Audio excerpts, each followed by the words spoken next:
मरने के बाद आत्मा कहाँ जाती है? तो आइए दोस्तों जानते हैं भगवान श्री कृष्ण ने गीता में क्या कहा। सबसे बड़ी बात, हैरान करने वाली बात दोस्तों, अधूरा ज्ञान 20 के समान होता है। जानने के लिए वीडियो को पूरा ज़रूर देखिएगा।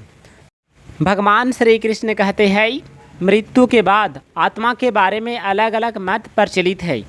गरुड़ पुराण के मुताबिक मृत्यु के बाद आत्मा को यमदूत ले जाते हैं और यमलोक में उसके कर्मों का हिसाब किताब होता है। अगर वह अच्छे कर्म करता है तो उसे अच्छा फल मिलता है, यदि बुरा कर्म करेगा तो उसे उसका कर्मों का फल चुकाना पड़ेगा, उसको दंड मिलेगा। अगर कर्म बुरे हैं तो यमदूत आत्मा को सज़ा देते हैं। गीता के मुताबिक आत्मा अमर है और विनाशी है, इसका कभी नाश नहीं हो सकता। चाहे आत्मा को जला दो या कुछ भी कर दो, उसे कोई फर्क पड़ने वाला नहीं है। मनुष्य का केवल शरीर मरता है, उसका आत्मा कभी नहीं मरती। आत्मा एक शरीर को छोड़कर दूसरे शरीर को धारण कर लेता है।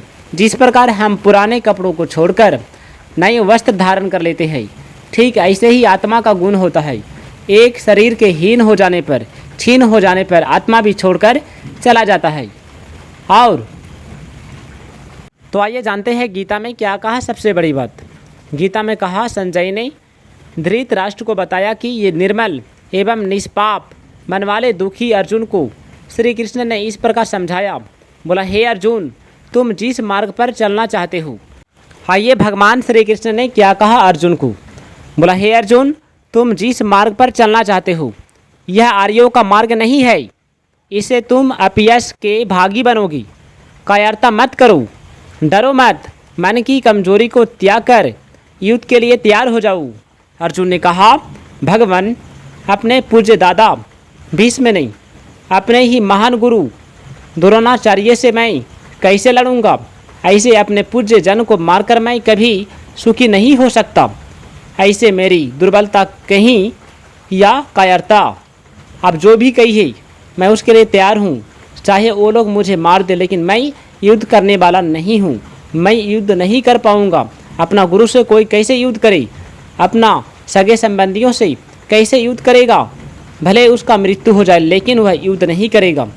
इसी प्रकार हे श्री कृष्ण, मैं युद्ध नहीं करूँगा। कृपया मुझे उचित राह दिखाइए, मुझे क्या करना चाहिए?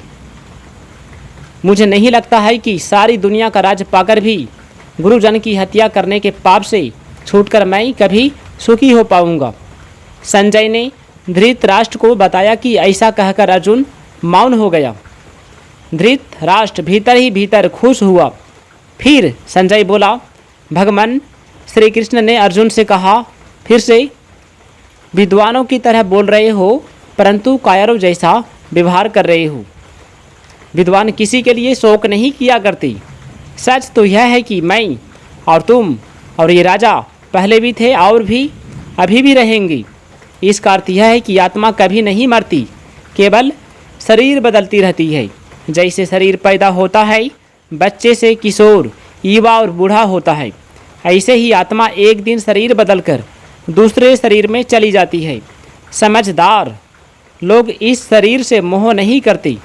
शरीर का अंत होना तो निश्चित ही है, परंतु आत्मा का कभी नाश नहीं होता। जो इस आत्मा को भगवान श्री कृष्ण ने कहा, सबसे बड़ी बात सुनना सभी को आवश्यक है। जो इस बात को समझ लेता है, जो भी इस गीता ज्ञान को समझ लेता है, वह जिंदगी में कभी भी दुखी नहीं होता है। आइए जानते हैं, समझदार लोग इस शरीर से मोह नहीं किया करते। शरीर का अंत होना तो निश्चित ही है, परंतु आत्मा का कभी नाश नहीं हो सकता। जो इस आत्मा को मरने वाला समझता है या मरा हुआ समझता है, वह अज्ञानी है। वास्तव में आत्मा नो तो मरती है, नो मारी जा सकती है। यह कभी पैदा नहीं होती और कभी मरते भी नहीं। आत्मा तो शरीर को उस तरह बदलकर दूसरों शरीर को धारण कर लेती है, जैसे हम अपने फटे पुराने कपड़ों छोड़कर नए कपड़े धारण कर लेते हैं। ठीक उसी प्रकार आत्मा एक शरीर को छोड़कर, एक जीव को छोड़कर दूसरा शरीर में धारण कर लेता है। आइए दोस्तों, अब हम जानने वाले हैं पाप क्या है, पुण्य क्या है।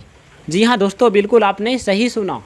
पाप उसे कहा जाता है जो किसी जीव को कष्ट दे, उसे दुख पहुँचाए भगवान श्री कृष्ण अर्जुन से कहता है, जल में भी मैं रस हूँ, सूर्य तथा चंद्रमा में मैं ही प्रकाश देता हूँ, वेदों में ओकार हूँ, आकाश में शब्द मैं ही हूँ, वायु में भी गति हूँ, पृथ्वी में पवित्र गंध मैं ही हूँ, अग्नि में तेज तथा प्राणियों में जीवन मैं ही तो हूँ, बलवानों की शक्ति तथा तपस्वियों का तपोबल भी मैं ही तो हूँ।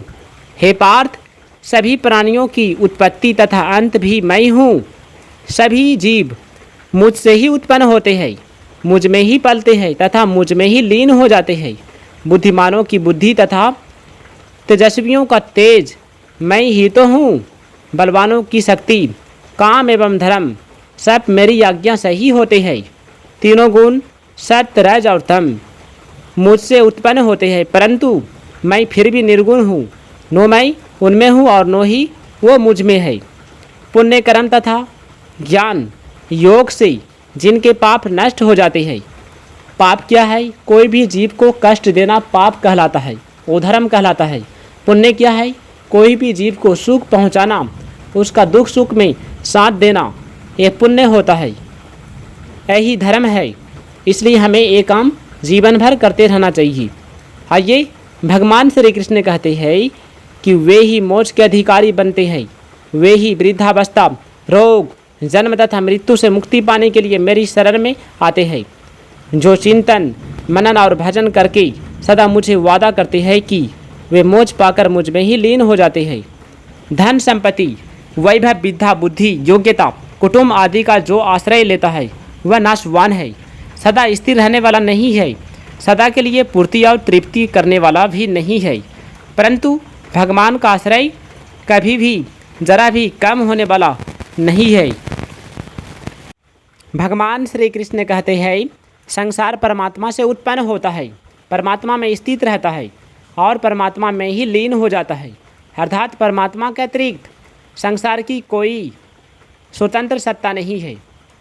सृष्टि की रचना मैं एकमात्र ईश्वर की कर्ता, कारण और कार्य है। जितने बीज होते हैं वे सब बीज से उत्पन्न होते हैं और बीज पैदा करके नष्ट हो जाते हैं, लेकिन ईश्वर संपूर्ण प्राणियों के सनातन बीज है। शरीर के मूल में क्या है? माता पिता में जो रज, वीर्य रूप अंश होता है जिससे शरीर बनता है, यह अंश अन्न से पैदा होता है और अन्न मिट्टी से पैदा होता है। अतः ये शरीर मिट्टी से ही पैदा होता है और मिट्टी में ही लीन हो जाता है। मृत्यु के पश्चात शरीर को चाहे जला दिया जाए, जमीन में गाड़ दिया जाए या पशु पक्षी को खिला दिया जाए, तीनों ही उपायों से अंत में वह मिट्टी में ही हो जाता है, मिट्टी में ही लीन हो जाता है। मनुष्य में केवल 3 तरह के भाव पाए जाते हैं, सात्विक, राजस और तामस। तो प्यारे दोस्तों, यदि वीडियो अच्छा लगे तो वीडियो को लाइक कीजिएगा, चैनल को सब्सक्राइब करके कमेंट में जय श्री कृष्ण, राधे राधे ज़रूर लिखिएगा। अपना ख्याल रखिएगा। जय श्री कृष्ण।